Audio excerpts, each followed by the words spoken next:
Hey everybody, I'm Chris of Carter's Talk Tone, and today we're sitting here with Andy Powers of Taylor Guitars. We're talking to him today about the 800 series that we reviewed, as well as the GS mini bass and one other that you pulled aside for us. So I guess we'll go ahead and talk about what was your inspiration behind the 800 series. The 800s really they've been Taylor's kind of flagship, like our benchmark guitar line. Now, it's a classic tonewood pairing, East Indian rosewood, Sitka spruce. It's your iconic American flat top guitar type thing. And when we look at what that guitar is and what it's become, it served as a good reminder, like, man, every single day we want to do a better job. We want to do a better job at making an instrument that is gratifying to a musician. I mean, that's what this is about. It's about playing music. So if I can expand it, if I can expand its dynamic range, its touch sensitivity, everything that guitar is, man, that's the kind of life we want to live as guitar makers. We want to make a better thing and do a better version. So when we redesigned the 800 series specifically, I was trying to refine some of those parts to really push what it could do in terms of fidelity as well as dynamic response. Right. So those guitars have real hyper-specific bracing pattern that are uniquely voiced for each body size, real carefully calibrated wood thicknesses.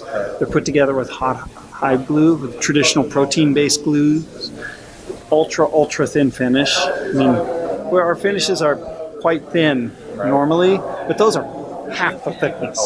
It's like there's almost nothing there, It's amazing to try. It's an amazing kind of guitar making feat. It feels like to try and do a finish that's that glossy and beautiful and protective, that's the thickness of a piece of paper. Yeah. And there's almost nothing there. So those are the real inspiration there was simply, we want to do a better job at building a guitar.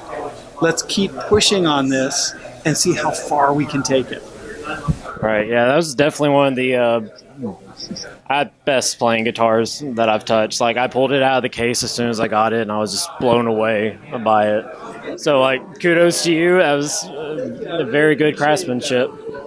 Yeah, this particular one that I've got, this is an 810, what we call our 810 Deluxe with the armrest.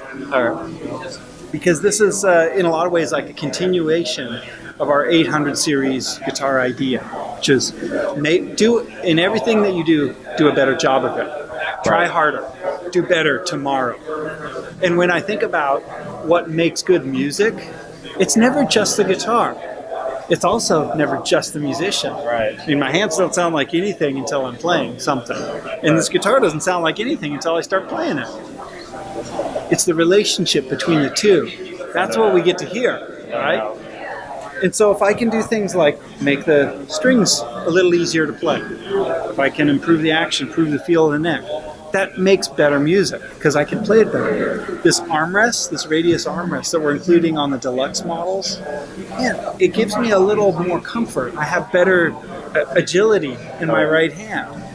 All of those things that you can do to maximize, kind of improve the music making experience, those are all worthy endeavors. I noticed that right away, is that it was such a dream to play with that on there, because like the other two acoustics I have, forearm gets like really fatigued just from rubbing up against it, and it's like, oh, this is just a dream come true. Yeah, it really is pleasant because, if you think about where your nerves and tendons and everything are, they're on the underside of your arm. Yeah. So if you're leaning on a sharp corner for a long time, boy, it's fatiguing. So a guitar like this, you have a little more relaxation when you play it. You do a better job. Oh, no doubt. In a similar way, that's part of what's coming with this guitar. This is a 352 12-string model. Now, typically when you think of 12-string guitars, they're these big, bombastic, giant, heavy, kind of daunting instruments. Oh, yeah. But when you compare that to the way we usually play 12-string guitars, that doesn't make sense. you want to emphasize the shimmer and that chime, that harp-like kind of quality. And for most of us, the instrument it's a layer on a recording. It's something that you add for 2 songs in your set, It has a different usage for a lot of people. And so I designed this guitar based around our smallest body shape so that we can emphasize that 12-string personality. With a shorter 12-fret neck length, shorter 24 and 7/8 scale length around this body, we end up with a real playable, strong-sounding guitar. It's got a lot of projection that has a real pretty shimmery quality. Right.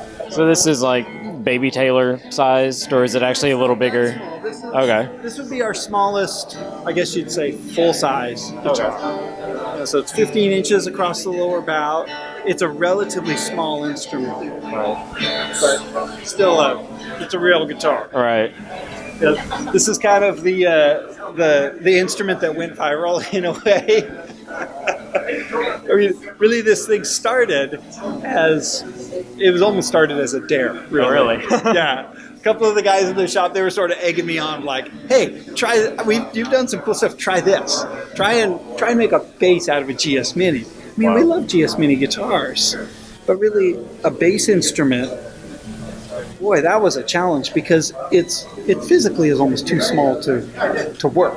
Right. The scale length on this thing is 23.5 inches. It's like 10 inches shorter than it should be. Yeah.